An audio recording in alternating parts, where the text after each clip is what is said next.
నమస్తే అండి. యూట్యూబ్ ప్రేక్షకులకు నా యొక్క నమస్కారాలు. ఈ మరుగుమందు చూసారా అండి? మరుగుమందులో రెండు రకాలు ఉంటాయి. మనకు ఒకటి వచ్చేసి తాగే దాంట్లో పెట్టేది, అంటే అది కడుపుకు పెట్టేదన్నమాట. అది మనం అన్నంలో, కూరలో, చికెన్లో, మటన్లో, జ్యూస్లో, స్వీట్లో, కూల్ డ్రింక్లో అది పెట్టచ్చు. అంటే తాగే దాంట్లో పెట్టాలి. అది కడుపుకు పెట్టేది వస్తుంది.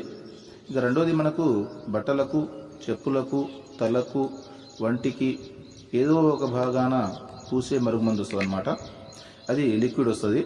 అది పవర్ఫుల్ లిక్విడ్ అనమాట. అది కొద్దిగా అంటించినా ఇక మనం చెప్పినట్టే వింటారు, మన చెప్పు చేతలో ఉంటారు. అంటే వాళ్ళకు మనం చెప్పింది ఏదమవుతుంది అనమాట. దీంతో పాటు వశీకరణ పూజ కూడా చేస్తానండి.